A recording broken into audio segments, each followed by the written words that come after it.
Hermanos, ¿cómo están? Buenos días. Vayamos por favor a nuestras Biblias, a Juan, capítulo número 1, versículo del 1 al número 4. Juan, capítulo número 1, versículo del 1 al 4. Dice así la palabra del Señor. En el principio era el Verbo, y el Verbo era con Dios, y el Verbo era Dios. Este era en el principio con Dios.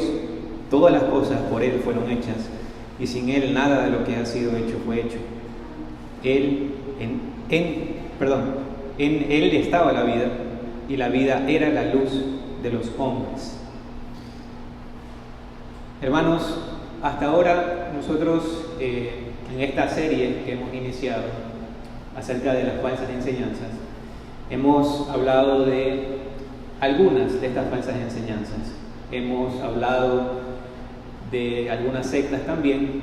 Puntualmente hemos hablado de dos. Hemos hablado del mormonismo y de la ciencia cristiana, que eso lo vimos la semana anterior. Y aquí hay que decir, hermanos, que estas sectas tienen algo en común, y es que distorsionan o anulan la centralidad del Evangelio y de la eficacia de la obra salvadora del Señor Jesucristo. Eso es lo que tienen en común esta secta, y también, por supuesto, lo tienen en común todas las demás sectas que proclaman un evangelio falso. Y hoy vamos a hablar de una nueva, puntualmente de los testigos de Jehová, y ellos para nada son diferentes a los mormones, para nada son diferentes a lo que proclama la ciencia cristiana, son igual. Hermanos, para decirles una breve reseña, tengo que decirles que este grupo surgió a finales del siglo XIX, bajo el liderazgo de un hombre llamado Charles Russell. Este hombre, influenciado por el adventismo, una corriente del cristianismo que también tiene doctrinas erróneas, influenciado por esto y por sus doctrinas fallidas, este hombre rechazó doctrinas fundamentales del cristianismo y comenzó a desarrollar una teología de restauración, entre comillas. Y aquí, hermanos, surge algo interesante. En 1879, su revista, La Atalaya, que hasta el día de hoy sigue en circulación, ha sido el principal medio de difusión de las enseñanzas de este grupo. Más tarde, bajo el liderazgo de Joseph Rutherford, segundo presidente de esta organización, adoptaron oficialmente el nombre de Testigos de Jehová en 1879, un poco más adelante, bajo el liderazgo de este hombre. Y en ese momento entonces se organizaron ya como una organización dentro de los Estados Unidos. Otra cosa interesante sobre este grupo es que uno de los eventos más representativos en su historia es la profecía que se dio acerca del año 1914. Ellos tienen una profecía, ellos suponen que algo pasó en ese año. Russell y sus seguidores esperaban puntualmente la venida del Señor Jesucristo.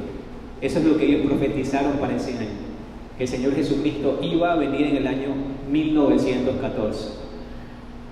Pero al no cumplirse, obviamente, reinterpretaron la profecía diciendo que Cristo había regresado, pero de forma invisible. Entonces, esta explicación sin base bíblica se mantiene hasta el día de hoy. No la corrigieron, la mantienen. Y esto obviamente contradice, hermanos, las enseñanzas claras de la Escritura, que nos habla de una segunda y única venida. No nos habla de una venida posterior a esa, porque si llegamos a una conclusión de que si, como dicen ellos, Cristo vino en 1914, entonces estaríamos esperando una tercera venida, y la Biblia no nos habla de una tercera venida. Nosotros esperamos la segunda venida del Señor. Además de sus profecías fallidas, hermanos, los testigos de Jehová también sostienen prácticas altamente controversiales, por decirlo menos. Por ejemplo, rechazan las transfusiones de sangre,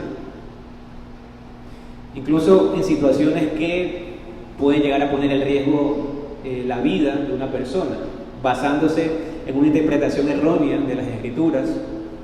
También prohíben, por ejemplo, la celebración de cumpleaños y fiestas tradicionales o fiestas nacionales, prohíben el servicio militar y prohíben el saludo de la bandera, el juramento de la bandera en nuestro país. Y algunos de los motivos que ellos dicen por los cuales se abstienen de estas cosas es por ejemplo, neutralidad política, evitar la idolatría según ellos, o rechazo de costumbres con supuestos orígenes paganos. Entonces ellos afirman también que fuera de esa organización no hay salvación. Ellos dicen eso claramente y dependen exclusivamente para su crecimiento y para su desarrollo como cristianos de sus propias publicaciones, cuáles son La Atalaya y Despertar, que son dos revistas que ellos tienen donde se publica la enseñanza, la práctica de doctrina que ellos como seguidores de esta organización deben seguir, para la redundancia. Ellos usan estas revistas, el Atalaya y el Despertar también, para interpretar la Biblia. Y en ese sentido podemos ver que ellos desplazan la autoridad de las Escrituras por la autoridad de su liderazgo humano, ciertamente, el cual lo han puesto al mismo nivel de la palabra de Dios, aunque ellos defiendan en todo tiempo que siguen solamente la Biblia y que se basan solamente en la Biblia y que la Biblia solamente es la guía de ellos. Pero en la práctica no es tan así. Aunque afirman guiarse por las Sagradas Escrituras, hermanos, ellos han modificado textos de la Biblia y, hermanos, eso creo que hay muchas cosas extrañas de esta secta, de esta religión, pero creo que esta es una de las cosas más graves que han hecho. ¿Por qué? Porque ellos han creado su propia versión de la Biblia. Tienen su propia versión, la traducción del Nuevo Mundo, así se llama, la traducción del Nuevo Mundo. Y obviamente lo hicieron con la intención de adaptar esta traducción a sus doctrinas, a sus creencias. Y esta alteración intencional y descarada de la palabra de Dios pone en tela de duda, no en tela de duda, la rechaza totalmente, la divinidad de Cristo, por ejemplo. Esta traducción afirma que Cristo no es Dios, cuando eso, hermanos, es algo totalmente claro y evidente en toda la Escritura, que el Señor Jesucristo es Dios. Y eso también, obvio, lo podemos ver en el versículo que leímos al comienzo, donde claramente se nos dice que el Verbo, es decir, Cristo, era Dios. Ellos rechazan también la personalidad del Espíritu Santo. Ellos dicen que el Espíritu Santo no es una persona, sino solamente una fuerza. Rechazan también, por consecuencia, la doctrina de la Trinidad y rechazan que exista un castigo eterno. Ellos dicen que el infierno no es como toda la mayoría de los cristianos lo entienden. Y en su lugar ellos proclaman un evangelio obviamente totalmente distinto al evangelio que la Iglesia de Cristo proclama.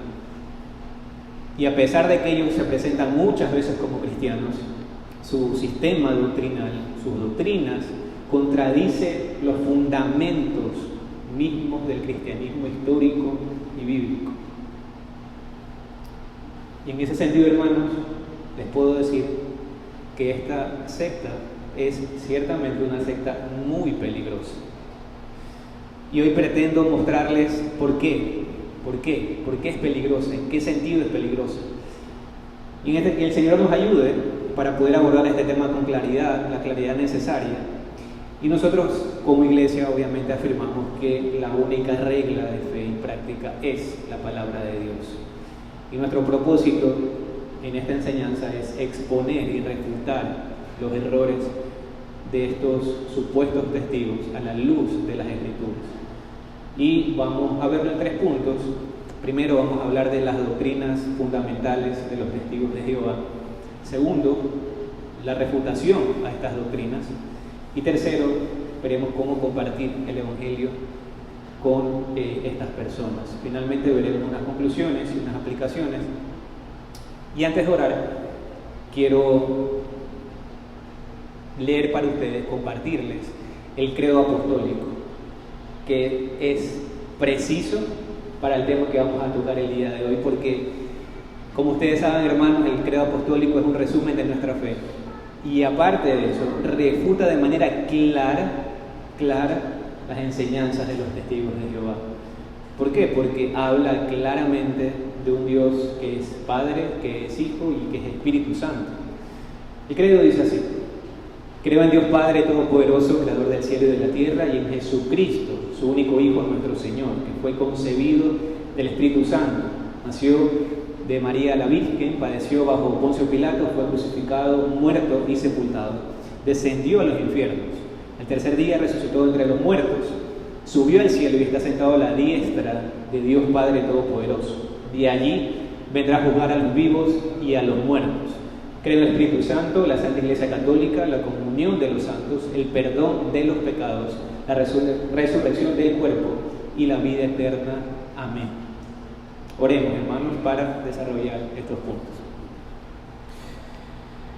Amado Dios, te agradecemos. Te agradecemos porque tú nos das la bendición de estar aquí, en este lugar, para poder estudiar tu palabra. Gracias por darnos este enorme privilegio, Señor, y te rogamos que tú nos guíes ahora. Guía también, Señor, a nuestro hermano John, allá en Manta donde está, y a los hermanos reunidos allí. Bendícelos también en ese tiempo. En el nombre de Jesús. Amén. Veamos entonces, hermanos, nuestro primer punto, las doctrinas fundamentales de los testigos de Jehová. Y quiero adelantarle algo, no podemos ver todas porque son muchas, pero sí vamos a ver las que atacan totalmente el fundamento del cristianismo. Hermanos, los testigos de Jehová, bajo la guía de la sociedad Watchtower, sostienen diversas enseñanzas que los colocan fuera del cristianismo histórico. La sociedad Watchtower es la entidad legal y editorial que dirige y organiza mundialmente todas las actividades de los testigos de Jehová. Funciona también como un canal oficial de la enseñanza y administración de la religión, es decir, de los testigos de Jehová. Es decir, funcionan como una especie de magisterio para ellos dentro de esa estructura.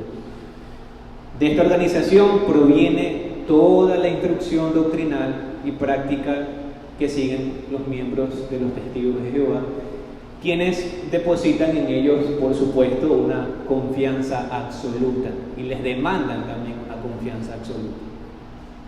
Y tal es su dependencia que aceptan sin cuestionamiento alguno la traducción del Nuevo Mundo, la traducción del Nuevo Mundo de las Sagradas Escrituras.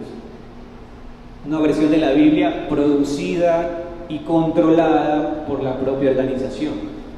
Esta traducción presenta graves errores de interpretación y de traducción, los cuales, intencionales o no, cumplen claramente el propósito de respaldar las doctrinas particulares, por decir menos, de los testigos de Jehová, aunque esto implique alterar el mensaje original de la palabra de Dios. Entonces, como hemos mencionado, esta secta, hermanos, promueve enseñanzas falsas que se alejan radicalmente del cristianismo histórico. La primera de ellos es que niegan la Trinidad. Ellos sostienen que solamente el Padre, a quien llaman Jehová, es Dios, y que creer en la Trinidad equivale a caer en el triteísmo, es decir, la creencia de 3 dioses. Enseñan que Jesús no es eterno ni divino en esencia, sino el primer ser creado por Dios. El primer ser creado por Dios. Y que el Espíritu Santo no es una persona, sino una fuerza activa impersonal. Es decir, para ellos, ni el Hijo ni el Espíritu Santo comparten la misma naturaleza divina del Padre.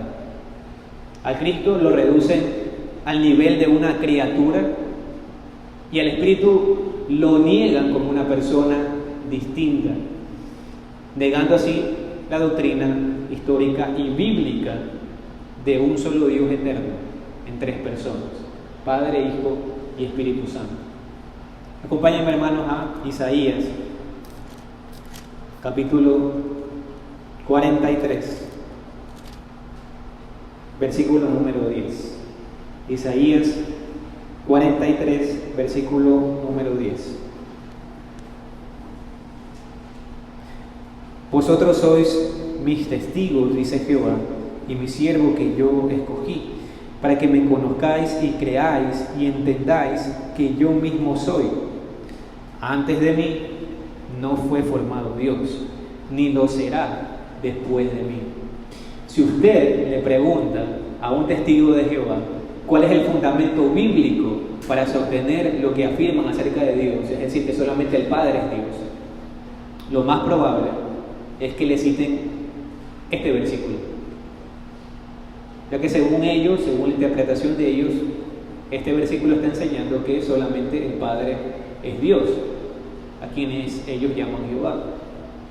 Según ellos, este versículo solamente enseña que el Padre es el único y verdadero Dios, dejando por fuera al Hijo, dejando por fuera al Espíritu Santo.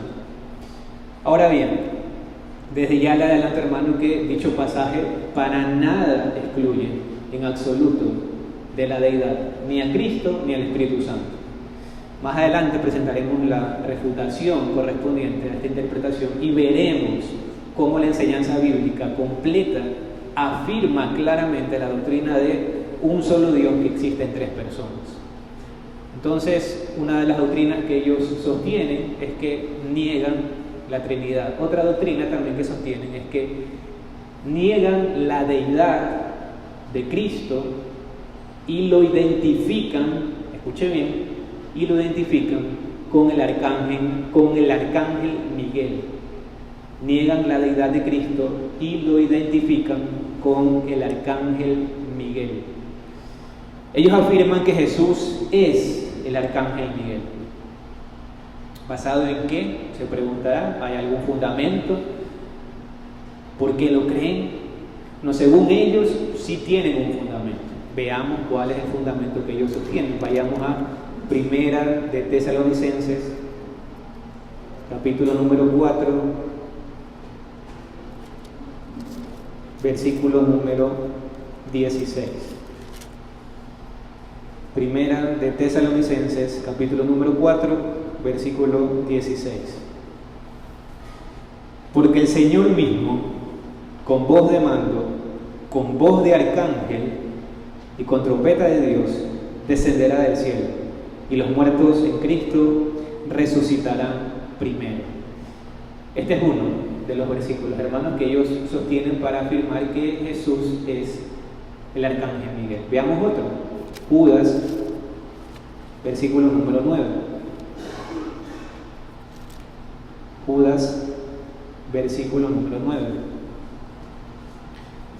Pero cuando el arcángel Miguel contendía con el diablo, disputando con él por el cuerpo de Moisés, no se atrevió a proferir juicio de maldición contra él, sino que dijo: el Señor te reprenda. Y el último, que ellos también sostienen, es Apocalipsis. Vayamos allá.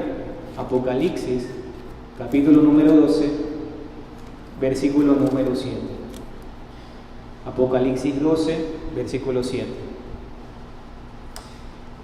Después hubo una gran batalla en el cielo. Miguel y sus ángeles luchaban contra el dragón, y luchaban el dragón y sus ángeles. Los testigos de Jehová, hermanos, enseñan entonces que Jesús y el arcángel Miguel son la misma persona. Nuevamente, ellos sostienen que Jesús y el arcángel Miguel son la misma persona. Su razonamiento es el siguiente: como Jesús tiene voz de arcángel, según 1 Tesalonicenses 4:16, concluyen que debe ser Miguel. Si tiene voz de arcángel, entonces tiene que ser necesariamente Miguel. Observan que Miguel aparece en las Escrituras liderando a los ángeles de Dios, como lo decía Apocalipsis, y enfrentando a Satanás, como lo decía también Judas. Y consideran que esas funciones solamente podrían ser cumplidas por una persona, Jesucristo, que para ellos es la creación más perfecta que Dios hizo. Por lo tanto, interpretan estos textos como evidencia de que Jesús, antes de venir a este mundo en forma humana, era el arcángel Miguel, y que después de su resurrección volvió a ocupar ese mismo rol celestial, es decir, volvió nuevamente a ser el arcángel Miguel cuando subió a los cielos. Además, utilizan la traducción del Nuevo Mundo de las Sagradas Escrituras, una versión que, como dijimos, es producida por la misma organización, la cual ha sido manipulada doctrinalmente para respaldar cada una de sus doctrinas erróneas. Hermanos, esta traducción altera de manera intencional varios textos claves, con un propósito: por ejemplo, negar la divinidad del Señor Jesucristo, para negar la doctrina de la Trinidad y otras enseñanzas fundamentales del cristianismo. Y quiero citarles por lo menos 2 ejemplos de los muchos que puede haber. Vayamos al versículo que leímos al inicio. Vayamos a Juan, capítulo número 1, versículo número 1. Téngalo allí, mírelo bien, léalo 2 veces si puede. Y escuche lo que yo voy a leer ahora. Es la traducción del Nuevo Mundo. Dese usted cuenta cuál va a ser la diferencia. La traducción del Nuevo Mundo en Juan capítulo 1, versículo 1 dice así: en el principio la palabra existía. La palabra estaba con Dios. Y la palabra, ojo, y la palabra era un Dios. Y la palabra era un Dios. Así dice la traducción del Nuevo Mundo. Obviamente, si usted va a la Biblia que usted y yo manejamos, usted va a encontrar que no hay esa palabra un por ningún lado. Este es un claro ejemplo de cómo se ha alterado descaradamente el mensaje de Dios. Ellos han alterado el mensaje que Dios ha querido transmitirnos en su palabra. En Juan 1:1, la traducción del Nuevo Mundo añade la palabra un, de modo que el texto dice: y la palabra era un Dios. Un Dios.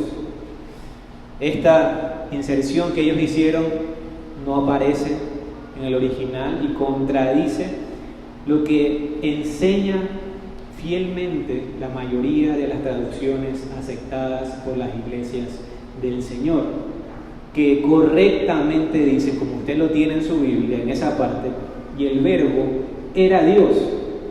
No el verbo era un Dios, el verbo era Dios. Otro ejemplo, vayamos a Hebreos, capítulo número 1, versículo número 8. Hebreos, capítulo número 1, versículo número 8.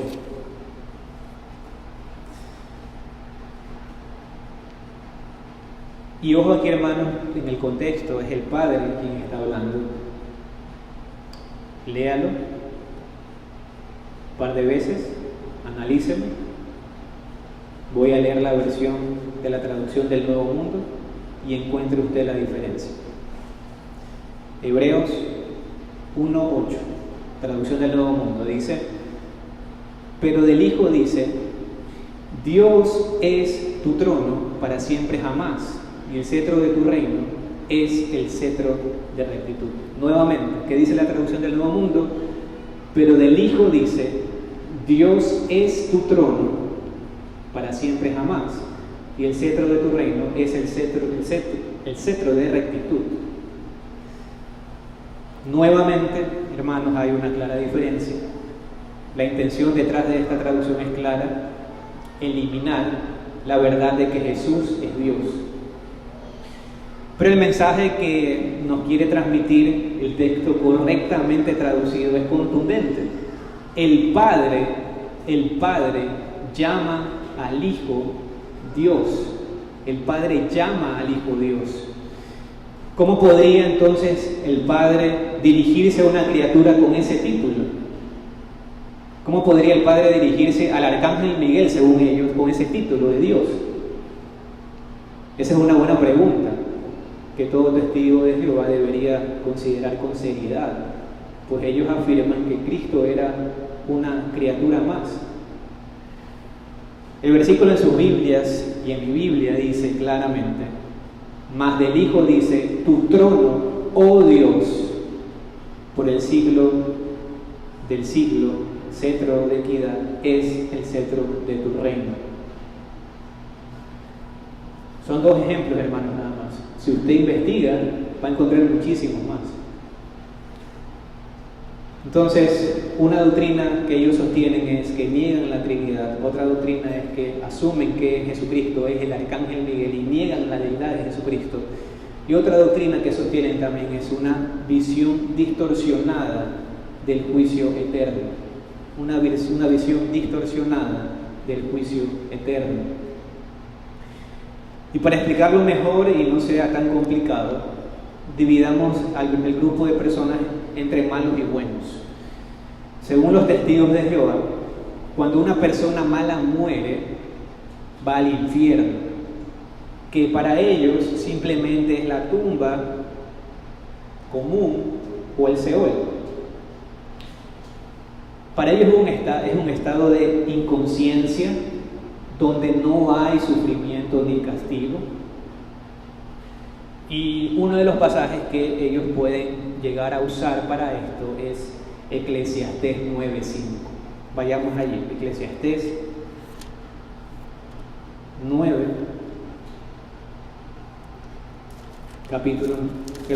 Eclesiastés capítulo número 9, versículo número 5.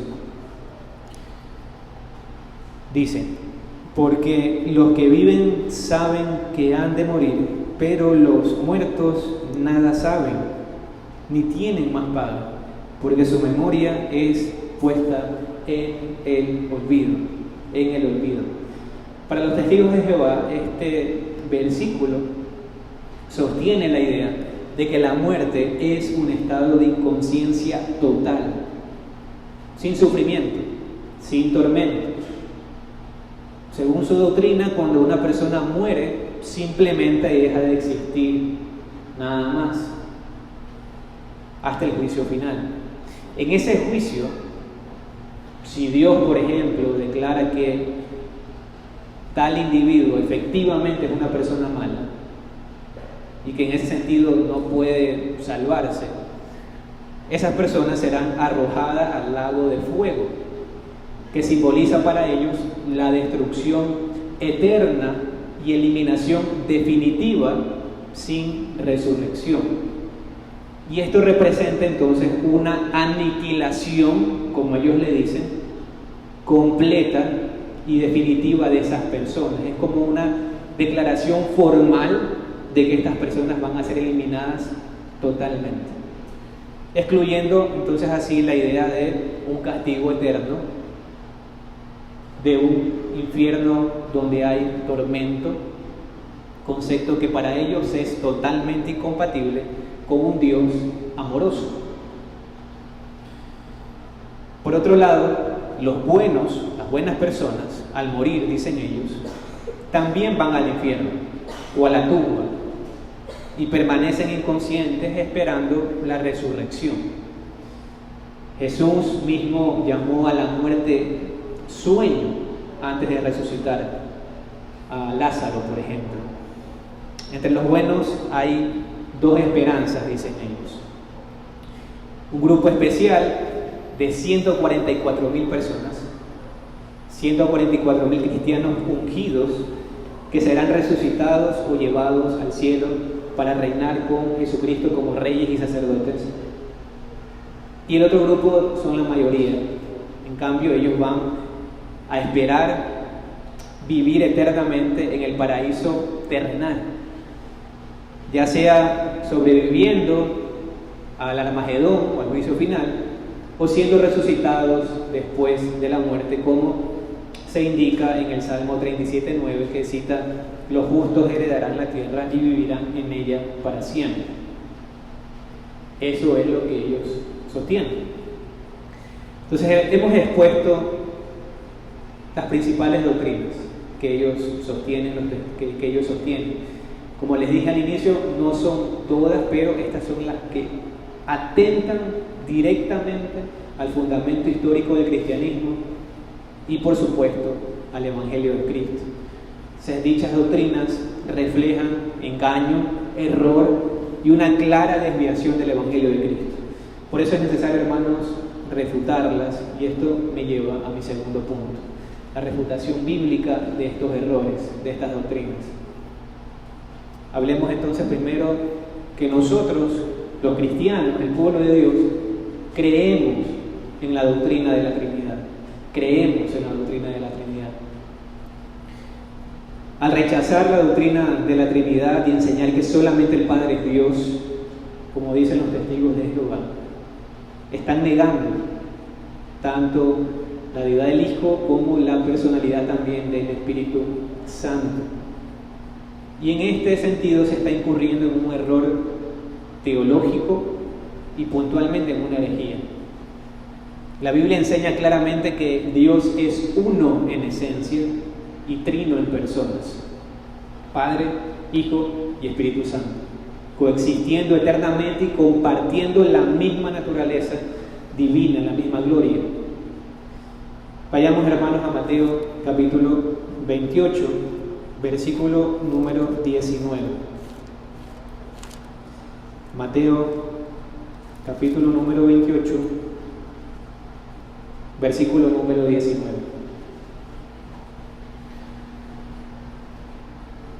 Cristo hablando dice: por tanto, id y haced discípulos a todas las naciones, bautizándolos en el nombre del Padre y del Hijo y del Espíritu Santo. Entonces aquí vemos cómo Cristo ordena a sus discípulos bautizar en el nombre singular, en el nombre del Padre, del Hijo y del Espíritu Santo, lo cual demuestra una unidad en esencia, es decir, lo que nosotros sostenemos, que Dios es uno en esencia. Vayamos ahora, hermanos, a 2 Corintios capítulo número 13. 2 Corintios capítulo número 13, versículo número 14. La gracia del Señor Jesucristo, el amor de Dios y la comunión del Espíritu Santo sean con todos vosotros. Amén. Aquí el apóstol Pablo, en su bendición final a la iglesia de Corinto, menciona a las tres personas divinas juntas e iguales. Además, el Espíritu Santo en la Biblia usted puede ver que se lo presenta no como una fuerza, como dicen los testigos de Jehová, sino como alguien que enseña, por ejemplo, como alguien que intercede, como alguien que también puede ser entristecido. Y todo esto, hermanos, son cualidades propias no de una fuerza, sino son cualidades propias de una persona. Es decir, que el Espíritu Santo es una persona y no una fuerza, como dicen los testigos de Jehová. Entonces, ¿es la Trinidad una invención producto del paganismo, como dicen ellos? ¿Es eso la Trinidad? Claramente no lo es. La doctrina de la Trinidad no es una idea que se ha importado del catolicismo romano, no es una idea importada de las filosofías humanas ni de religiones paganas, sino que es una realidad revelada directamente en la palabra de Dios. Una muestra, hermanos, de que la iglesia cristiana históricamente siempre ha confesado esta doctrina, la doctrina de la Trinidad, se encuentra en los primeros credos de la iglesia, como el credo niceno, que lo compartimos antes de orar. Formulado este credo oficialmente alrededor del año 300 después de Cristo, y aquí se afirmaba sin ningún tipo de ambigüedad la deidad del Padre, del Hijo y del Espíritu Santo. Sin embargo, mucho antes, los padres de la Iglesia proclamaban la deidad del Padre, la deidad del Hijo y la deidad del Espíritu Santo. Así también como que nuestro Dios es uno. Entonces no fue una invención tardía para nada, sino fue simplemente la sistematización, por decirlo de alguna manera, de lo que ya la Iglesia, el pueblo de Dios, creía y de lo que se vivía en la fe de la Iglesia en sus primeros años. Por lo tanto, la Trinidad no es una innovación, sino una doctrina bíblica, una doctrina histórica que sostiene el Evangelio del Señor Jesucristo. Por lo tanto, rechazarla es rechazar la revelación plena de Dios en su palabra. Por eso nosotros como iglesia afirmamos, refiriéndonos a Dios, en este ser divino e infinito hay tres subsistencias: el Padre, el Verbo o Hijo y el Espíritu Santo, de una sustancia, un poder y una eternidad, teniendo cada uno toda la esencia divina, pero la esencia indivisa. El Padre no es de nadie, ni por generación ni por procesión.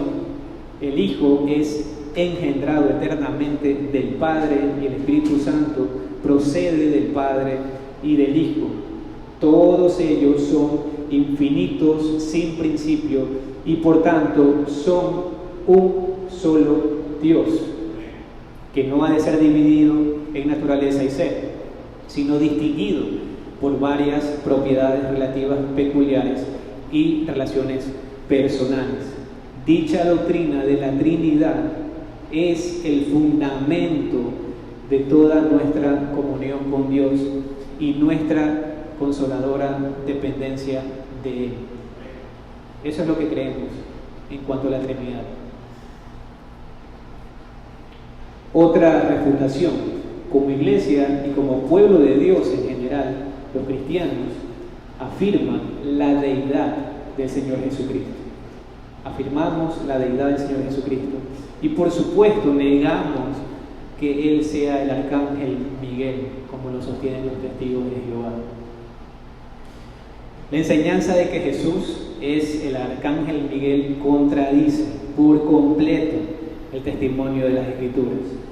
Esto es una enseñanza novedosa de esta organización de los testigos de Jehová, pues la iglesia verdadera de Cristo jamás ha creído tal cosa, jamás se ha sostenido con el tiempo. Veamos, hermanos, Colosenses capítulo número 1, versículo 16 y 17. Colosenses 1, versículo 16 y 17. Porque en Él fueron creadas todas las cosas, las que hay en los cielos y las que hay en la tierra, visibles e invisibles, sean tronos, sean dominios, sean principados, sean potestades. Todo fue creado por medio de Él y para Él. Y Él es antes de todas las cosas, y todas las cosas en Él subsisten. Cristo no es un ser creado ni un ángel glorificado. Cristo es el Hijo eterno de Dios, coigual y coeterno con el Padre y el Espíritu Santo. Como declara el versículo que leímos al inicio, Juan 1:3, dice: todas las cosas por Él, es decir, por Cristo, fueron hechas, y sin Él nada de lo que ha sido hecho fue hecho. Es decir, si todo lo que vemos, todo lo que conocemos fue creado por Cristo, es evidente que Jesucristo no es parte de la creación, es el creador. Si todo lo creado fue hecho por medio de Él, entonces Él no es parte de la creación. Él es el creador y quien sustenta su creación. La Escritura también nos muestra que Cristo no pertenece al orden de los ángeles, sino que es adorado por ellos. Cristo es adorado por ellos. Hebreos 1:6 lo dice claramente: y adórenle todos los ángeles de Dios. Adórenle todos los ángeles de Dios. Sin embargo, en su afán por negar la deidad de Cristo, los testigos de Jehová alteran este versículo en su traducción del Nuevo Mundo, sustituyendo, escuche bien, la palabra adoración por homenaje. Esta manipulación del texto tiene un propósito clarísimo: rebajar a Cristo a una categoría menor, como si fuera una simple criatura, como si Él no fuera digno de la adoración que solamente Dios merece. Pero la Biblia no deja lugar a dudas en este aspecto.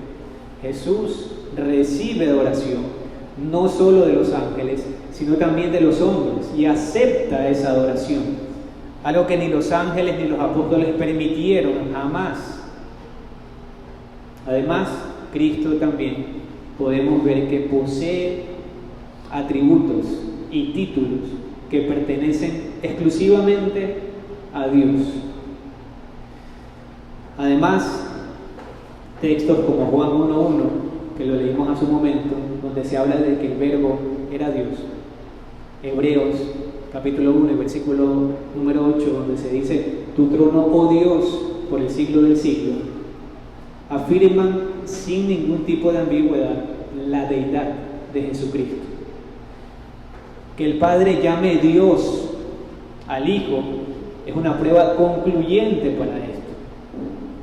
Cualquier traducción que intente suavizar o negar esta verdad, como lo hace la traducción del Nuevo Mundo, no es fiel al texto original ni al mensaje que Dios ha querido revelarnos. Negar, hermanos, estas verdades es negar al verdadero Cristo, el cual ha sido revelado en la palabra de Dios. Por eso podemos decir con total certeza que el Cristo de los testigos de Jehová no es el Cristo de las Santas Escrituras, es un falso Cristo, producto de una distorsión doctrinal gravísima. No basta entonces con usar el nombre de Cristo, sino se confiesa al Jesús verdadero, al que nos revela la palabra de Dios, el cual es el Hijo eterno de Dios, consubstancial con el Padre, digno de toda adoración, digno de toda obediencia. A la luz de esto no podemos aceptar la versión distorsionada que presentan los testigos de Jehová, porque se aleja claramente del Evangelio y niega al único Salvador capaz de redimir al pecador. Por eso, como Iglesia del Señor, nosotros afirmamos con convicción que el Hijo de Dios, la segunda persona de la Trinidad, siendo Dios verdadero y eterno, el resplandor de la gloria del Padre, consubstancial con aquel e igual a Él, que hizo el mundo y quien sostiene y gobierna todas las cosas que ha hecho, cuando llegó la plenitud del tiempo, tomó sobre sí la naturaleza del hombre, con todas sus propiedades esenciales y con sus debilidades concomitantes, aunque sin pecado, siendo concebido por el Espíritu Santo en el vientre de la Virgen María, al venir sobre ella el Espíritu Santo y cubrirla el Altísimo con su sombra. Y fue así hecho de una mujer de la tribu de Judá y de la simiente de Abraham y David, según las Escrituras. De manera que dos naturalezas completas, perfectas y distintas se unieron inseparablemente en una persona, pero sin conversión, composición o confusión alguna. Esta persona es verdaderamente Dios y verdaderamente hombre, aunque un solo Cristo, el único mediador entre Dios y los hombres. Esto es lo que nosotros creemos. Este es el Cristo de las Escrituras. Otra defensa respecto a lo que ellos creen es que el pueblo de Dios cree la realidad del juicio eterno y la esperanza celestial. La realidad del juicio eterno y la esperanza celestial. La idea de que los impíos simplemente serán aniquilados o borrados de la historia sin sufrir castigo eterno, junto con la enseñanza de que los 144,000 redimidos reinarán en el cielo mientras el resto vivirá en un reino terrenal, representa una visión distorsionada del juicio y de la esperanza cristiana. Para los testigos de Jehová, la aniquilación significa, en pocas palabras, ser borrado por completo de la existencia, borrado de la historia, borrado sin ningún tipo de dolor, sin castigo consciente, ni condenación en la forma explicada por las Escrituras. Según la doctrina cristiana histórica, tanto la vida eterna de los justos como el castigo de los malvados tienen dos características: son eternos y son conscientes. Vayamos, hermanos, a Mateo, capítulo 25, versículo número 46. Mateo, capítulo número 25, versículo 46.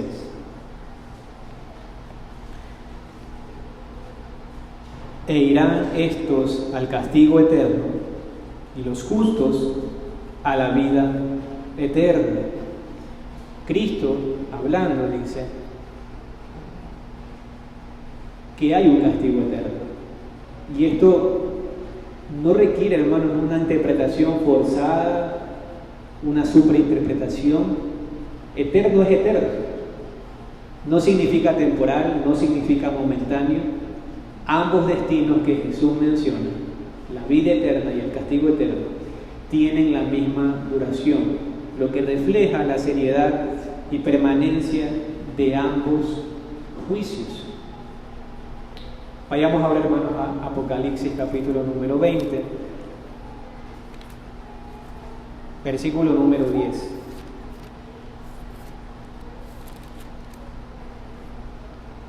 Apocalipsis capítulo 20, versículo número 10. Y el diablo que los engañaba fue lanzado en el lago de fuego y azufre, donde estaba la bestia y el falso profeta, y serán atormentados día y noche por los siglos de los siglos. El Apocalipsis declara que los impíos serán atormentados día y noche por los siglos de los siglos. Claramente esto no es una figura de destrucción momentánea, de una aniquilación definitiva sin ningún tipo de castigo, sino que esto es una figura clara de un juicio perpetuo. Respecto al cielo, la Biblia enseña que todos los redimidos de Cristo, todos, tienen una herencia celestial. No solamente un número literal de personas, no solamente un número literal, un número limitado, de personas, como dicen los testigos de Jehová. Y esto lo podemos ver en la Escritura. Por ejemplo, vayamos a Apocalipsis mismo, pero al capítulo número 7, versículo número 9. Apocalipsis 7, versículo número 9. Y aquí, hermanos, se está hablando del pueblo de Dios. Ojo, dice: después de esto miré y he aquí una gran multitud, la cual nadie podía contar, de todas naciones y tribus y pueblos y lenguas, que estaban delante del trono y en la presencia del Cordero, vestidos de ropas blancas y con palmas en las manos. La cifra de los 144,000 no debe entenderse, hermanos, como un número literal que limite la ciudadanía celestial a unos pocos. Es un símbolo tomado de Apocalipsis que representa la plenitud del pueblo de Dios, reunido de toda tribu, que son de toda lengua y que vienen de todas las naciones. No se trata de un grupo exclusivo dentro de los creyentes, sino de una forma de decir que Dios conoce y guarda a cada uno de sus redimidos, a cada uno de aquellos que son parte de su pueblo. Además, el anhelo del verdadero creyente no es una vida terrenal mejorada, ni una existencia cómoda en este mundo restaurado, sin guerras, como dicen los testigos de Jehová. Nuestro mayor deseo ciertamente es estar con Cristo, porque como dice el apóstol Pablo, partir y estar con Cristo es muchísimo mejor, y esa es sin duda nuestra meta. Ese es nuestro destino eterno y glorioso, vivir en comunión plena con el Señor Jesucristo, en los cielos nuevos y en las tierras nuevas donde mora la justicia de nuestro Dios. Nuestra esperanza no es una tierra sin guerras, ni pobreza, ni maldad. Es una eternidad en la presencia de Dios. Esa es la esperanza del pueblo de Dios. En conclusión, en relación con el juicio eterno y la esperanza final, nosotros como iglesia creemos que los cuerpos de los hombres vuelven al polvo después de la muerte y ven la corrupción, pero sus almas, que ni mueren ni duermen, teniendo una subsistencia inmortal, vuelven inmediatamente a Dios que las dio. Las almas de los justos, siendo entonces perfeccionadas en santidad, son recibidas en el paraíso donde están con Cristo y contemplan la faz de Dios en luz y gloria, esperando la plena redención de sus cuerpos. Las almas de los malvados son arrojadas al infierno, donde permanecen atormentadas y envueltas en densas tinieblas, reservadas para el juicio del gran día. Fuera de estos dos lugares, para las almas separadas de su cuerpo, las Escrituras no admiten ningún otro. Eso es lo que nosotros confesamos. Y dicho esto, hermanos, una pregunta válida aquí sería: ¿cómo compartir el Evangelio entonces con estas personas, con los testigos de Jehová? ¿Cómo hacerlo? Y esto me lleva a mi tercer punto: compartiendo el verdadero Evangelio. Hermanos, evangelizar a los testigos de Jehová requiere mansedumbre, paciencia y también preparación en las Escrituras. Y no es que ese mismo espíritu no sea necesario al tratar con miembros de otras religiones, de otras sectas. No es que no lo requieran, no. Pero en este caso hay una particularidad, podría decir, y es que los testigos de Jehová suelen ser un poco más preparados, suelen estar un poco más entrenados para defender sus creencias y manejan un poco mejor, obviamente de manera errónea, las Escrituras, conocen un poco más quizás, y en algunos casos pueden inclusive refutar, según el entendimiento de ellos, algunos argumentos que alguien podría presentarles. Sin embargo, también es cierto que muchos de ellos no conocen en profundidad los errores doctrinales de su propio sistema, no los conocen. Y es precisamente allí donde se abre para el pueblo de Dios una verdadera oportunidad. Cuando, si el Señor lo quiere, se pueda allí sembrar una duda en los cimientos de las creencias de estas personas. Entonces allí, si el Señor lo quiere, puede obrar el Espíritu de Dios en los corazones de estas personas. Porque ciertamente, hermanos, nuestro llamado no es ganar un debate, no es ganar una discusión con ellos. Siempre nuestra meta será presentar a Cristo, presentar con fidelidad el Evangelio de Jesucristo, con amor, con verdad, con humildad, con respeto, porque si el Señor lo quiere, puede, por supuesto, abrir el corazón de estas personas y traerlos a la fe del Hijo de Dios. Y ojo con esto, hermanos, ojo con esto, que considero que es importante. Es muy difícil, es muy fácil quizás por tantas cosas erróneas que este grupo tiene. Es muy fácil perderse en discusiones secundarias que puedan llegarnos a hablar con los testigos de Jehová sobre quiénes son esos 144,000, o por qué ustedes se oponen a las transfusiones de sangre, o la visión distorsionada que tienen de la escatología. Si bien eso es importante y corregir esos errores es muy importante también, debemos tener claro esto: el enfoque principal en todo tiempo, en todo momento y con ellos puntualmente debe ser presentarles al Señor Jesucristo, enseñarles quién es Jesucristo, explicarles cuál es la obra redentora de Cristo y la necesidad urgente que tienen de conocer el verdadero Evangelio de Cristo para que entonces puedan nacer de nuevo. En eso deberíamos enfocarnos y centrar nuestra conversación con quienes pertenecen a esta secta. O sea, con toda razón alguien podría decir aquí, pero ¿cómo puedo hablar de Cristo, y especialmente de su divinidad, por ejemplo, si tú nos has dicho el día de hoy que la Biblia que ellos usan es una Biblia manipulada? ¿Cómo lo puedo hacer?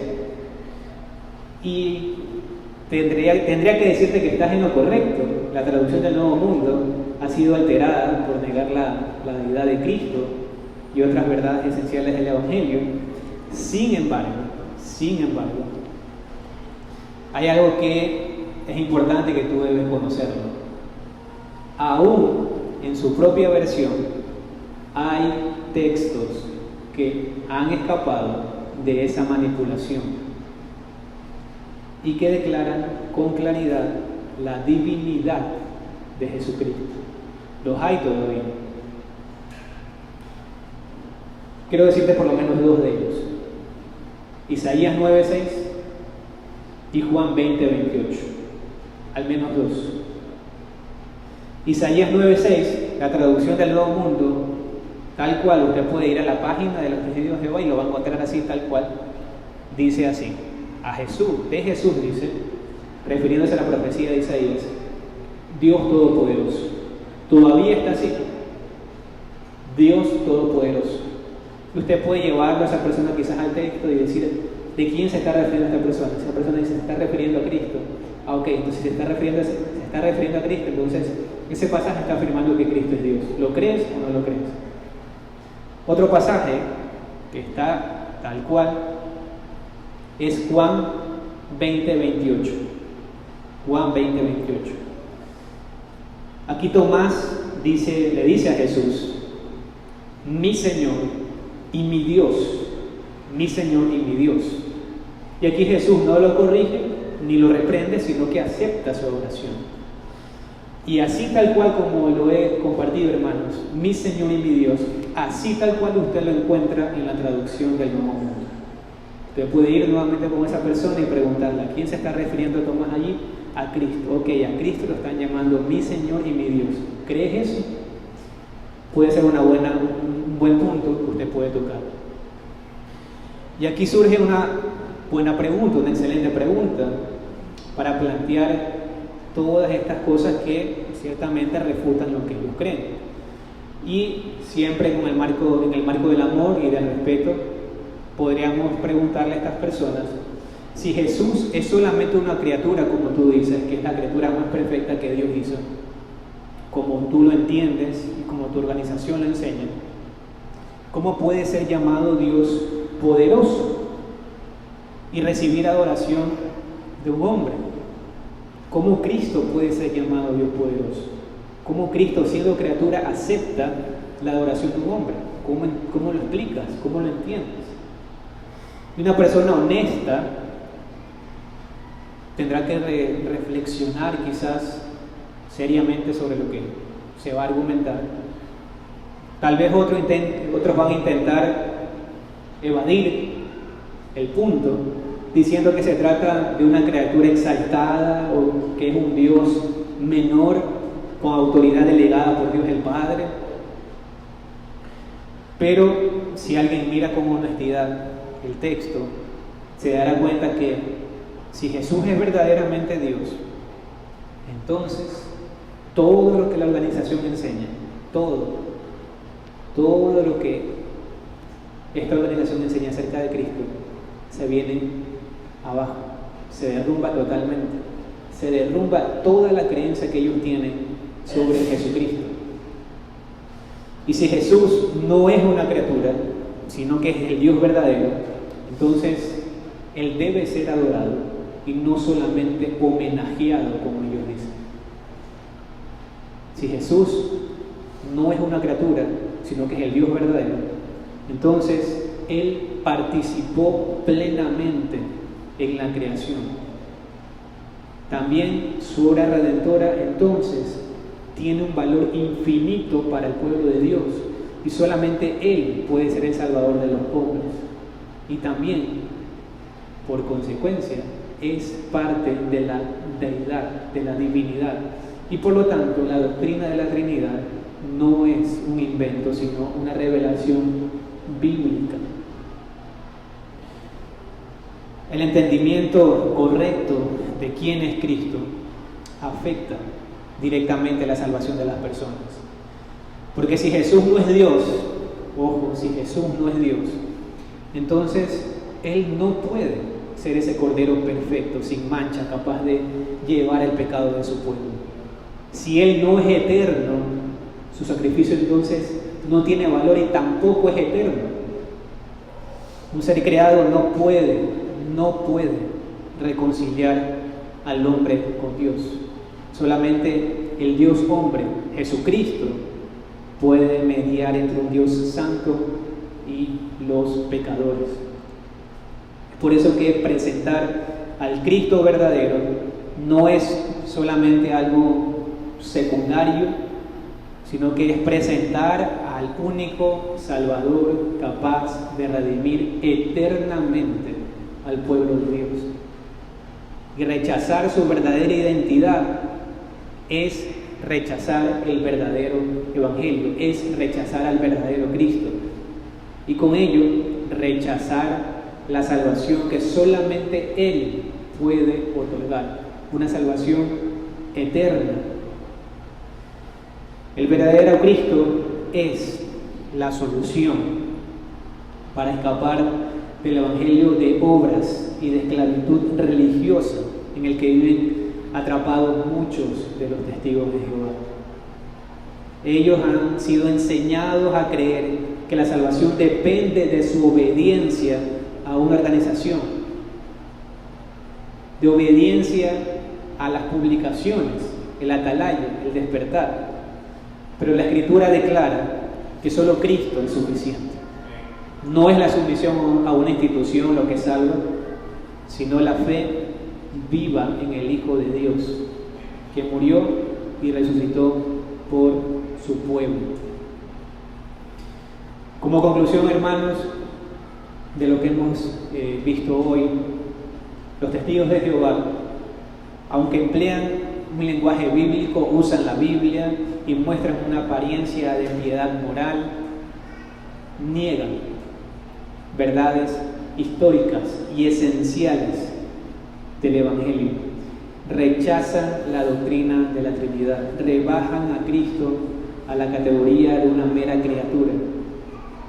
Al Espíritu Santo lo llaman una simple fuerza y niegan el castigo eterno.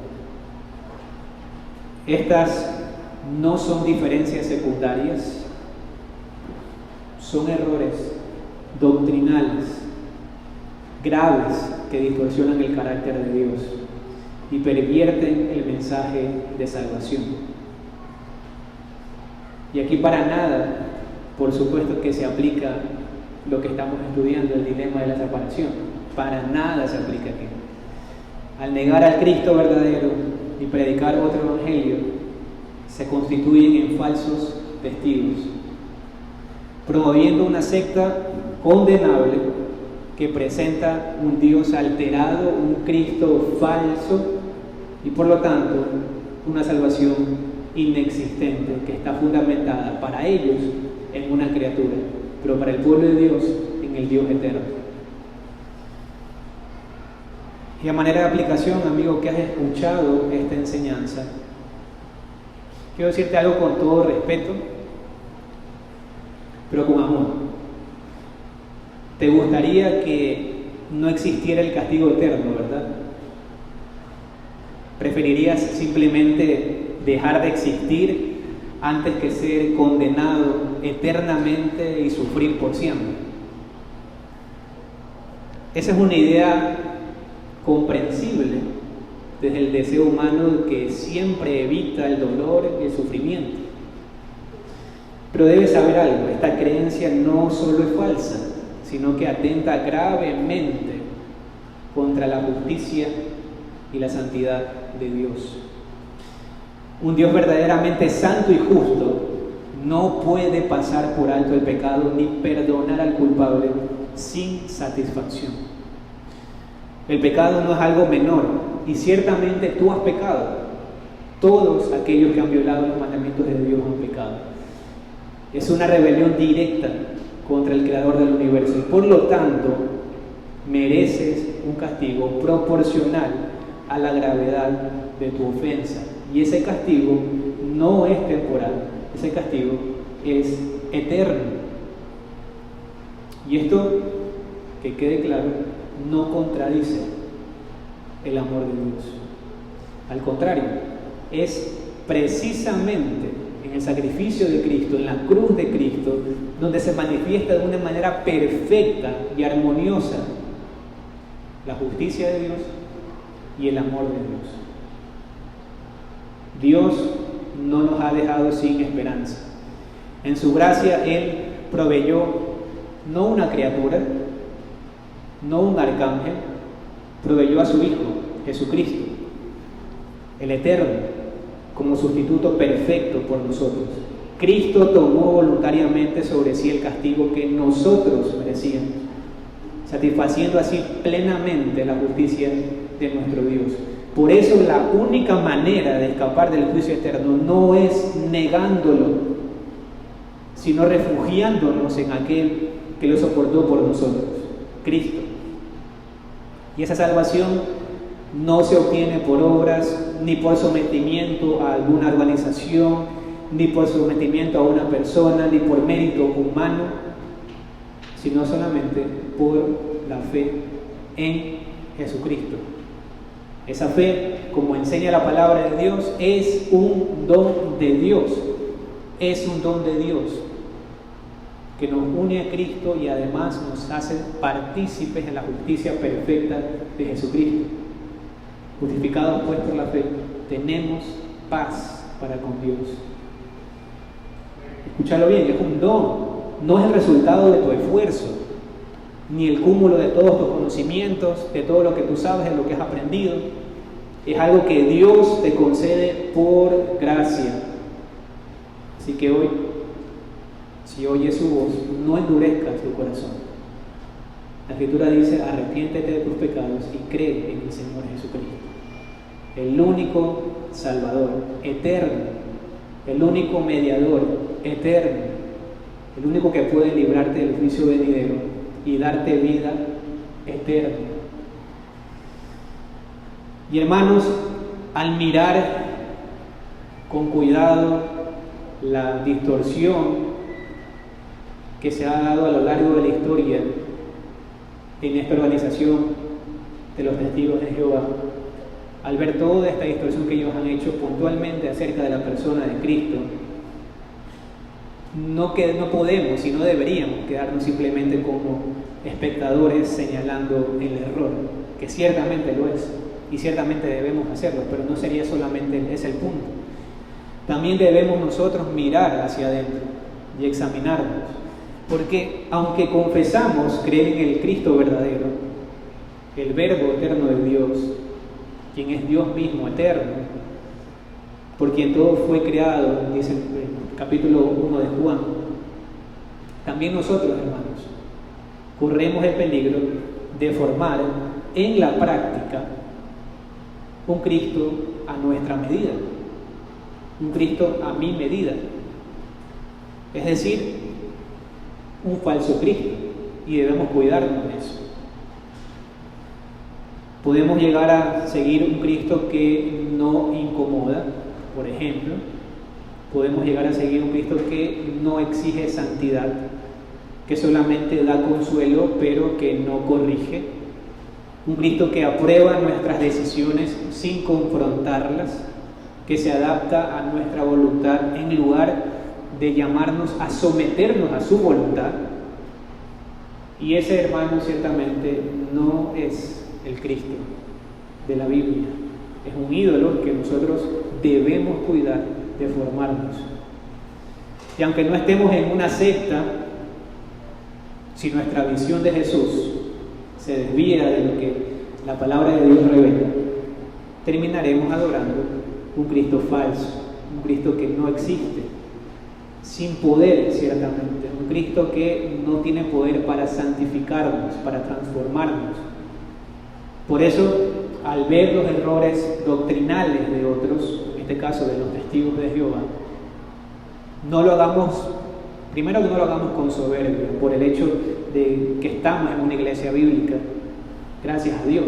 Más bien que eso nos impulse a aferrarnos con más fuerza a la palabra de Dios, a conocer y amar el verdadero evangelio que nos muestra al verdadero Cristo, aquel que es la fuente de vida y luz verdadera que alumbra a todo hombre. Que en todo tiempo, hermanos, Cristo, Él, sea nuestro gozo, nuestro ejemplo a seguir, nuestro Salvador y nuestro Rey. Porque siempre, hermanos, debemos recordar algo que es sumamente importante. Seguir al Cristo verdadero no es solamente confesar la doctrina correcta, sino también vivir en obediencia y comunión con Él cada día. Es decir, hacer práctica esa doctrina que por medio de la Escritura Dios nos ha dispensado. Hermanos, que Dios nos ayude a esto y que Dios nos ayude a perseverar en la verdad que se nos ha sido dada.